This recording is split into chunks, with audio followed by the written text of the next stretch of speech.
guys, this is Joey Young here, coming at you with another video. Today was my first day going to a fish show, and it was the North American Discus Association show, which is really awesome. They hosted it in Austin, Texas this year, so it's just right around the corner, so I decided to go. And they had a lot of cool vendors there as well.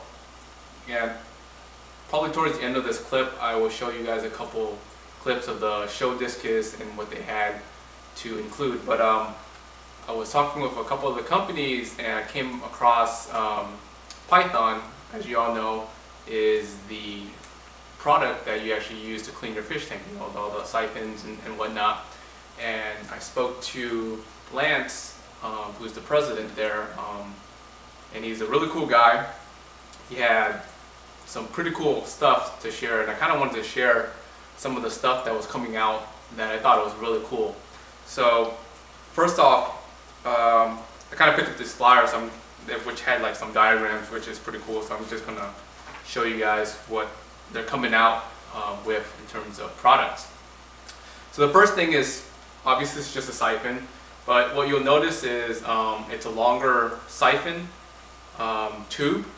A lot of you guys, actually nowadays hobbyists are going to nano tanks, and with the nano tanks, a lot of the manufacturing are designing the top to be kind of small, so it's really hard to reach in there. So what they ended up doing was making the tube longer, based on just customer preferences and demand, and they made the tube smaller, so it's for nano size. So this is pretty cool stuff. The one thing that I guess has been around, but I thought it was pretty cool, was the squeeze, I guess the self-squeeze start for siphoning. So Lance was there, he had one available, and he actually just showed me how it works, and it looks pretty legit. I just never knew about it, and I'm going to probably end up picking up one soon here. They also had a couple other like pleco tubes for the hiding and kind of like breeding, so it was pretty cool, and it worked for reptiles as well. That was pretty cool.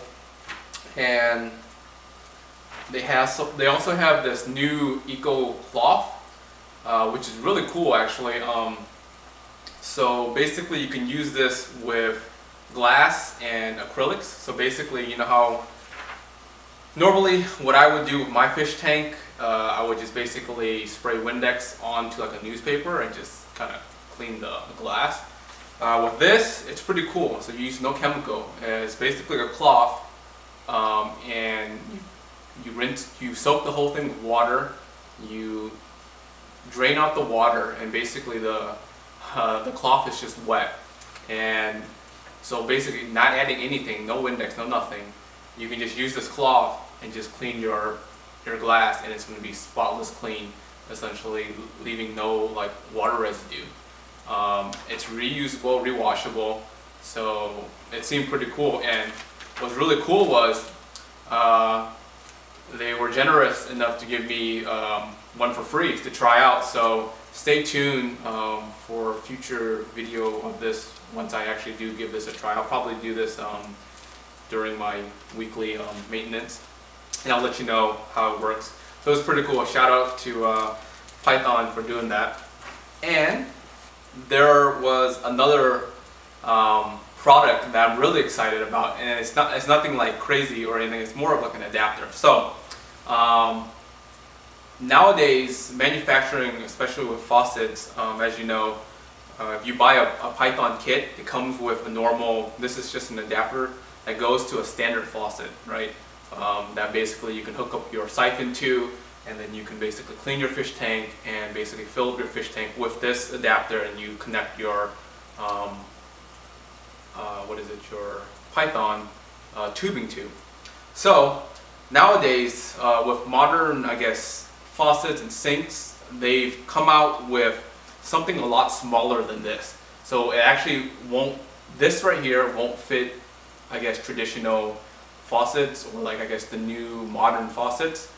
And this one is a key to a new faucet where, if you look here, this is the standard and this is the conventional. It's a lot smaller, like very, very small.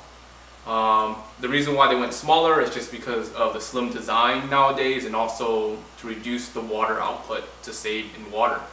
So this doesn't work. So like currently, when I remodeled my home and I changed out the faucets, I ended up having to, or I couldn't use this anymore.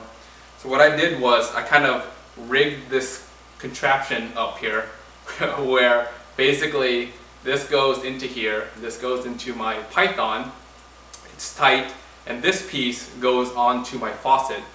And the only drawback with this is it works, but I would have to tighten it pretty tight and water will still leak from the top, so I'm not getting maximum pressure where the water will go all the way in through there. So I actually brought this up to Lance and asked him, hey, you know, the one thing that I'm having issue with is like my current adapter isn't working with this. So what was really neat was he was like, oh, you mean this? And he brought out another piece which is going to be available pretty soon. They don't have they're waiting on some other parts to basically finalize the packaging, but it basically fit this. So they actually worked with the manufacturing in terms of the faucets, and now had designed something that would actually work with the new modern faucets, which is totally awesome. So now all you need to do is wait for this new piece to come out, buy it, and you're all set. So that was pretty cool. So shout out to Python for actually listening to a lot of the customers, and it was great meeting them, and thank you for the free product here that I'm going to try out. But anyways, so on to the Discus.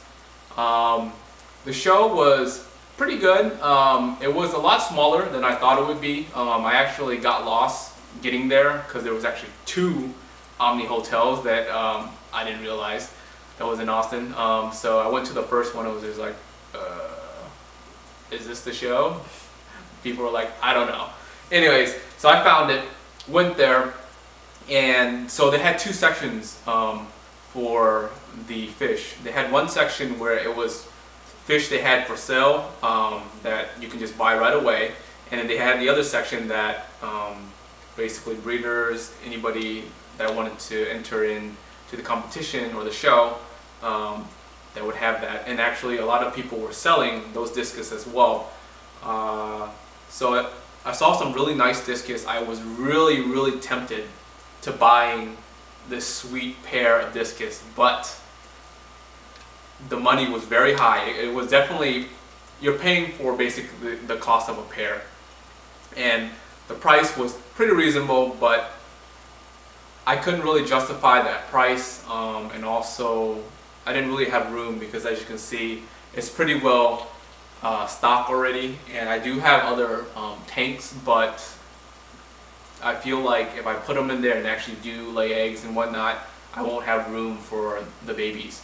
So right now I'm going to stick with basically these 2 guys here. If they do lay eggs, you know, great, and if they do survive, I might transfer them over there and try to keep them and raise them. But nowadays, I think I'm going to be happy and content for now. Anyways, so thank you for staying tuned to my long speech and whatnot, but here's the clip on the show. Enjoy. Peace.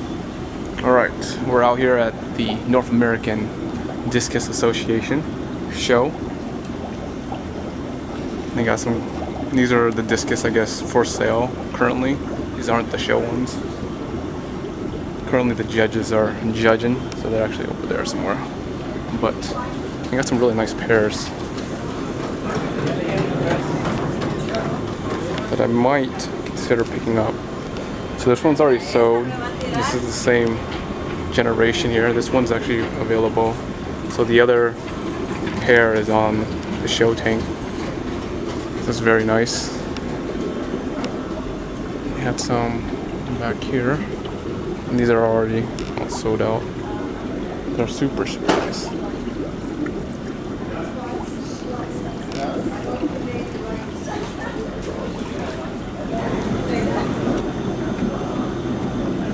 here are some of the show discus.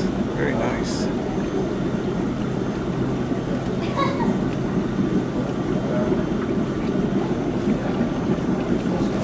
Very pretty. Oh, I have one of those at home. Look how thick his head is. Wow, it's amazing.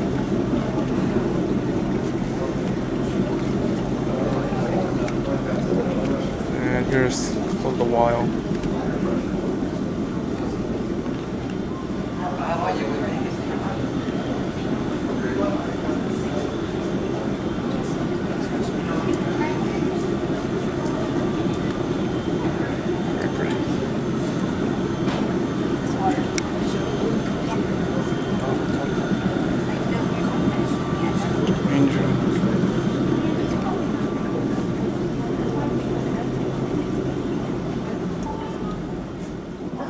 Yeah, definitely cool stuff.